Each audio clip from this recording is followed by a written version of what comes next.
Olá, amigos!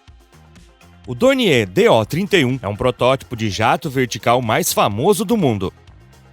Foi em 1962 que a aventura começou.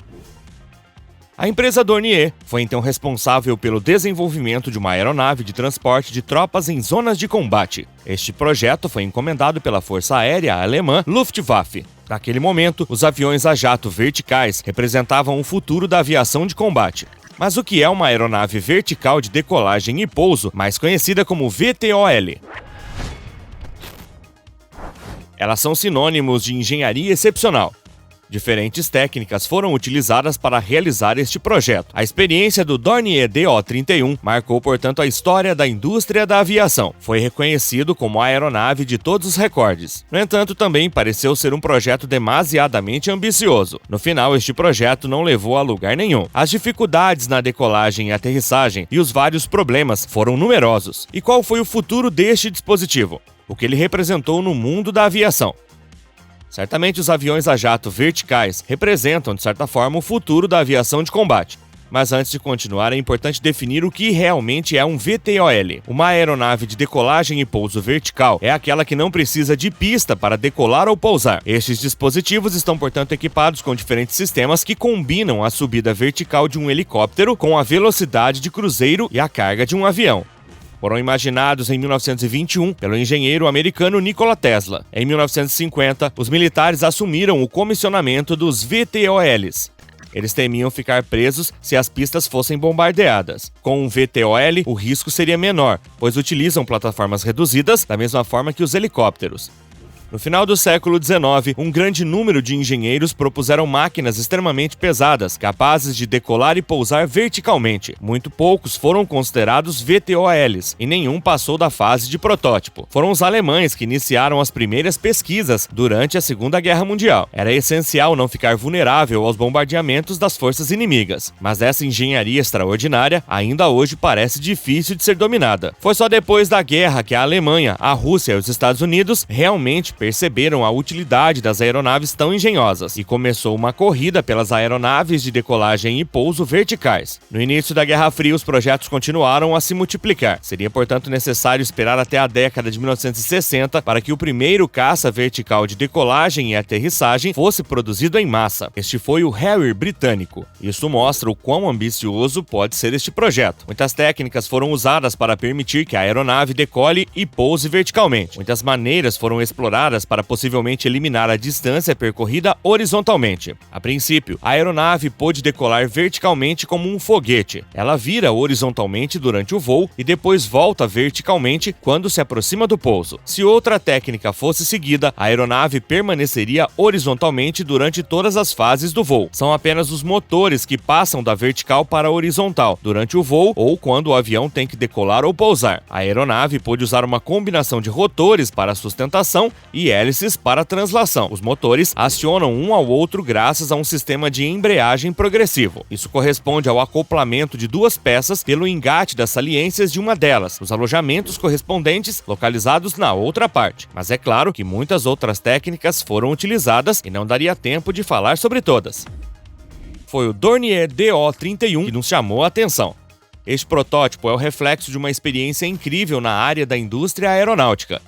Isso foi em 1962. O governo federal alemão pediu ao fabricante de aviões Dornier que trabalhe num protótipo extraordinário. Naquela altura, os VTLOs estavam realmente em ascensão, especialmente dentro das Forças Armadas. O programa foi finalizado em abril de 1964. A Alemanha planejou uma aeronave do tamanho médio, tendo uma carga de transporte equivalente à dos Noratlas franceses. Eles então equiparam a Força Aérea Alemã. Porém, tal invenção deu muitos problemas aos engenheiros indicados para participar do projeto. A propulsão clássica, que corresponde ao modo horizontal, foi efetuada por dois reatores com um impulso de 4 toneladas cada, e o apoio vertical da responsabilidade de 10 pequenos reatores com um empuxo unitário de 1.200.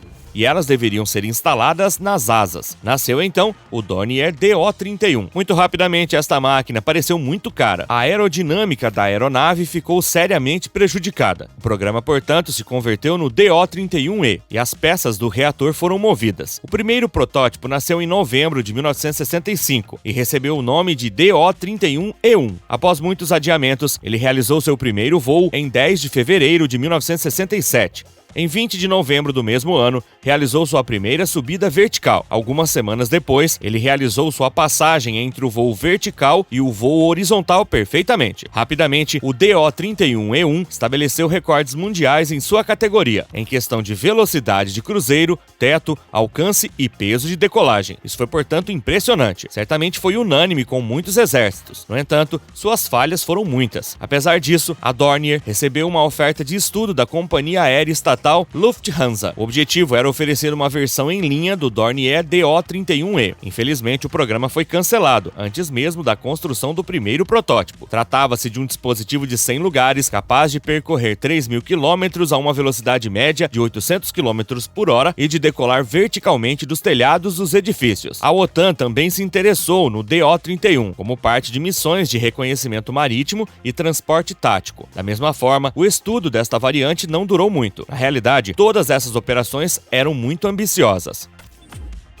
Criado para representar o futuro da aviação de combate, o Dornier DO-31 finalmente tomou um beco sem saída. O desenvolvimento de aeronaves VTOL é muito mais complicado do que um único design clássico de aeronaves. Eles são muito mais difíceis de controlar na decolagem e no pouso. Isso porque esses aviões sempre lutaram para encontrar o seu lugar na vida civil, e o DO-31 é a prova disso. Além disso, existiram muitos outros problemas que fizeram com que esta aeronave não ultrapassasse a fase de protótipo. Seu consumo excessivo de combustível durante a decolagem e aterrissagem foi um dos principais problemas encontrados. Também a carga de combate e o alcance foram incrivelmente reduzidos. Todas essas razões foram responsáveis pela falta de atração que o exército finalmente deu ao DO-31. Hoje, um futuro para os VTOLs e para o DO-31 não parece estar realmente previsto. No entanto, uma nova era se aproxima para esses dispositivos extraordinários. Eles poderiam revolucionar a mobilidade aérea urbana. Esse assunto está começando a entrar na cabeça das pessoas. Agora são as aeronaves elétricas de decolagem e pouso vertical, mais conhecidas como eVTOL. Esses são carros voadores em tamanho real. Parecem representar o futuro dos VTOLs. São quase sucessores do DO-31. Eles podem, portanto, transportar várias pessoas e mercadorias. Podem até se tornarem táxis e entregadores do amanhã. Esta nova forma de mobilidade insere-se na operação destinada a libertar o espaço urbano que corre o risco de ficar sobrecarregado nos próximos anos. Até 2035, esses veículos voadores deverão ser 40.000 para que a missão de aliviar o tráfego urbano seja bem sucedida. Esta invenção tecnológica incomparável corre o risco de mudar muitas coisas na nossa vida cotidiana. Mas estamos realmente prontos para ressuscitar o DO-31 das cinzas?